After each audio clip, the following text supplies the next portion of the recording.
Bon matin, bonjour, bienvenue à la réflexion. Jésus nous parle aujourd'hui.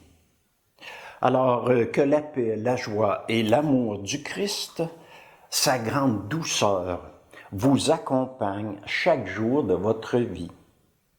Ce matin, Jésus nous parle de notre manière de prier, comment qu'on s'y prend pour prier. Il nous apprend aussi la belle prière du Notre Père. Et il nous renseigne aussi que le chemin du pardon est important. Il est important de pardonner. Alors nous sommes rassemblés au nom du Père et du Fils et du Saint-Esprit. Amen. Avant de débuter la proclamation de la parole, prenons un moment de recueillement.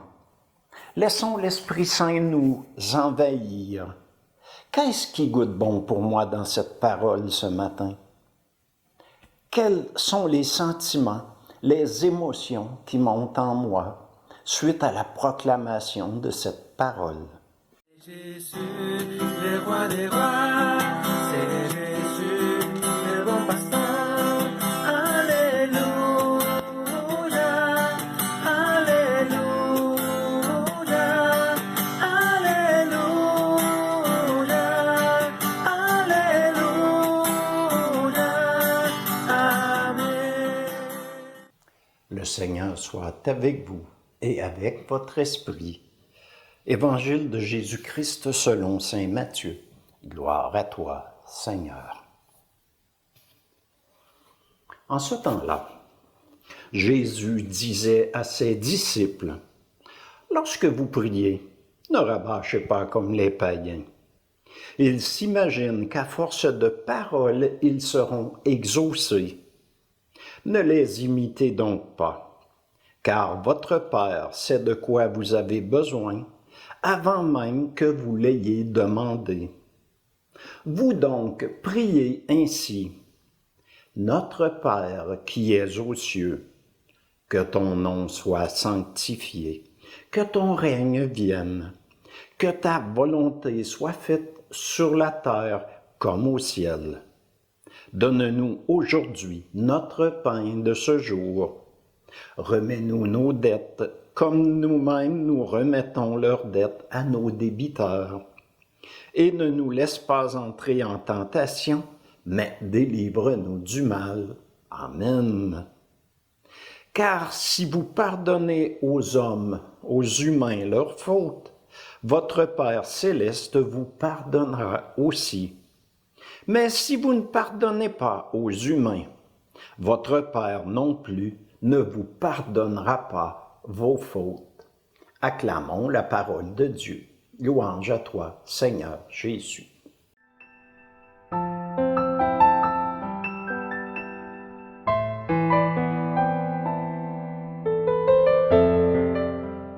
Alors Jésus, ce matin, nous enseigne de ne pas rabâcher comme le font les païens lorsque nous prions.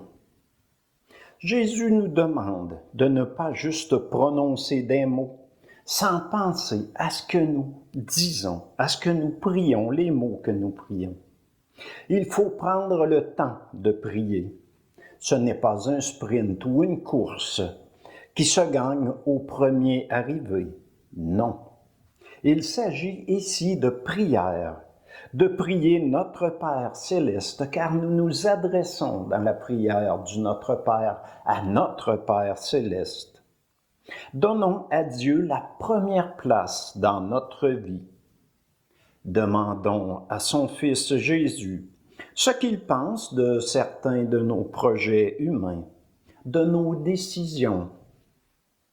Dieu nous laisse libres, mais nous avons l'Évangile, la parole de Dieu pour nous guider, pour nous aider à cheminer dans cette vie. La parole de Dieu s'actualise dans nos vies. Elle prend vie en nous. La parole s'enracine dans nos vies avec l'Esprit Saint qui nous ouvre aux Écritures. Cette parole devient prière dans notre cœur. Jésus nous parle souvent de pardonner dans les évangiles. Si le pardon n'était pas si important, il n'en parlerait pas tant. Nous avons besoin d'entendre plusieurs fois les mêmes conseils, mais exprimés de manière différente pour pouvoir en saisir toutes les nuances, pour en saisir l'importance, pour vivre en fils et filles de Dieu, en enfants bien-aimés du Père. Aimons-nous les uns les autres comme Jésus nous a aimés. Alors que Jésus s'adresse à ses apôtres et qu'il leur parle du pardon, Pierre lui demande « Combien de fois dois-je pardonner? 7 fois? » Jésus lui répond « Pardonne 70 fois, 7 fois. » Et il enchaîne avec une parabole. Un homme devait beaucoup d'argent à son roi. Le roi prit compassion de lui et lui remet sa dette. Il part heureux de ce dénouement. Il a évité de se faire jeter en prison et que toute sa famille soit vendue pour rembourser la dette. Mais en sortant, il rencontre un de ses amis qui a une dette envers lui. Il n'a aucune compassion envers son ami. Sa réaction, c'est de le faire emprisonner jusqu'à ce qu'il rembourse tout ce qu'il lui doit. Le roi, apprenant ce qui s'est passé, le fait arrêter et jeter en prison, jusqu'au remboursement total de sa dette. C'est ainsi que nous serons traités si nous n'avons pas de compassion les uns pour les autres, si nous n'accordons pas le pardon. Il est parfois difficile d'accorder certains pardons, mais il faut le faire pour notre bien et celui de nos frères et sœurs. Les pardons non accordés viennent assombrir notre âme, nous rendre vulnérables au malin. Ils peuvent nous conduire au mensonge, à la violence, au meurtre. Le pardon nous libère, nous porte vers le bien, la vérité, la vie, l'amour. Demandons l'aide de Dieu pour les pardons qui sont plus difficiles à accorder. Si nous lui demandons, il nous aidera. Son amour pour chacune d'entre nous est infini. Comme nous l'avons entendu au début de l'Évangile, Jésus nous enseigne cette belle prière, le Notre Père. Prenons un moment pour prier le Notre Père ensemble. Ne rabâchons pas les mots.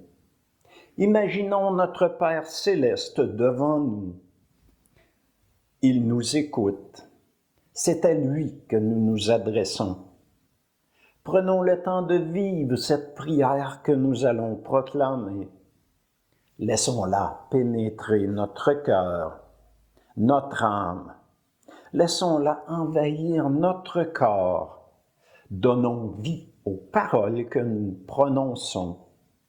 Prononçons cette prière avec tout notre amour. Ensemble. Notre Père qui es aux cieux, que ton nom soit sanctifié, que ton règne vienne, que ta volonté soit faite sur la terre comme au ciel. Donne-nous aujourd'hui notre pain de ce jour. Pardonne-nous nos offenses comme nous pardonnons aussi à ceux qui nous ont offensés. Et ne nous laisse pas entrer en tentation, mais délivre-nous de tout mal. Amen. Alors, je vous souhaite une bonne journée. Devenons prière, devenons lumière pour notre monde. La vie n'est pas une course, mais un chemin vers la sainteté qui se parcourt un pas à la fois. Nous ne sommes pas seuls. Jésus nous accompagne avec lui, et avec lui, tout est possible. et que Dieu le Père et Jésus le Christ vous bénissent. Au nom du Père et du Fils et du Saint-Esprit. Amen. Bonne journée, bonne semaine.